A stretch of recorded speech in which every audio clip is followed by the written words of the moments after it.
एक सेठ जी थे, उनका दान देने का बड़ा स्वभाव था। धीरे धीरे दान देते देते जब सब कुछ दान में दे डाला, उनके पास सिर्फ 100 रुपए बचे थे। तो एक ये मछली मारने वाला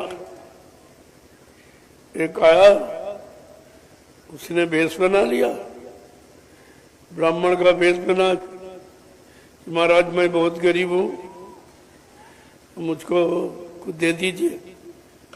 तो उनके पास 100 रुपए बचे तो उसको दे दिए। वो था मछुआरा, मछली मारने वाला। वो ले गया 100 रुपए, एक जाल खरीदा और हजारों मछलियां रोज मारने लगे। जब सेठ जी का सब कुछ खत्म हो गया तो उनकी पत्नी ने कहा, ऐसा करो कुछ पुण्य बेच लो तो घर गृहस्थी का काम चले, तो कुछ नहीं रहा। तो तब काशी में दरबार लगता था, वहां पुण्य कर्मों का हिसाब किताब रहता था। तो वो वहां पहुंचे तो रास्ते में जलपान के लिए उसने 4-5 लड्डू बना दिए और सेठ जी चले। तो मैं पैदल यात्रा थी, तो मतलब चले जा रहे थे तो जंगल में एक कुआं देखा। तो कहा हो ना हो जलपान यही कर ले, कुआं को देखकर। तो जैसे पोटली खोली वो बैठ गए तो तब तक एक कुतिया आ गई अपने 5 बच्चों के साथ। अब सेठ जी का स्वभाव तो दान का था ही।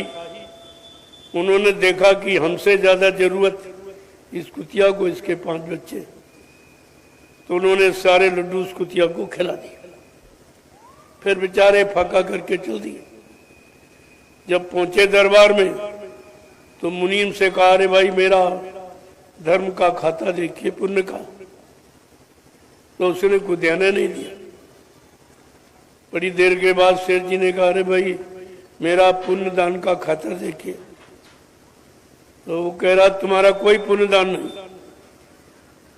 अब वो बेचारे बड़े संकोच में पड़ गए कि मैंने सारी सल्तनत दान में दे डाली, ये कह रहा तुम्हारा यहाँ खाता नहीं खुला। तो कहा सेठ जी, अरे जरा ढंग से देखो, मैंने सारी संपत्ति दान में दे डाली और तुम कहते हो तुम्हारा यहाँ खाता नहीं खुला। तो मुनीम कह रहा, हाँ दी तो दिया तो तुमने, लेकिन आंख बंद करके दान दिया। कहा क्या मतलब?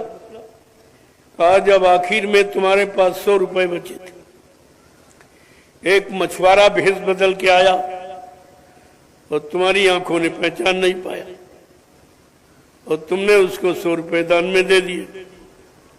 और वो गया, उसने एक जाल खरीदा, हजारों मछलियां रोज मारना, सारी पुण्य तुम्हारी उसी हत्या में चली गई।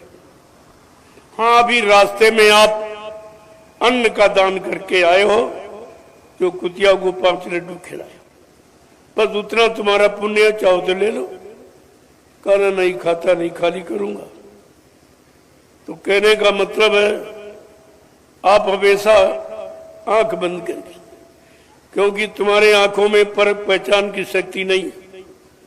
तुम किसी को नहीं पहचान, तुम बड़े बच्चों को नहीं पहचान सकते जिनको पैदा किया, पाला पोसा, पढ़ाया लिखाया, उनको आप नहीं पहचानते हो। कौन बच्चा इंजीनियर बनेगा, कौन डॉक्टर बनेगा, कौन चोर बदमाश बनेगा, कौन हमारी बुढ़ापे में सेवा करेगा और कौन ठोकरे मारेगा। जब इनकी पहचान नहीं है तो तुम और पहचान क्या कर सकते? इसलिए कलयुग में जब आप में पहचान नहीं तो सारे काम तुम्हारे बंद करा दे। कि जब तुम्हारी आंख को देख नहीं सकती है, पहचान नहीं सकते हो, तो फिर ये सब काम बंद कर दो। ये तुम्हारे बस का नहीं है।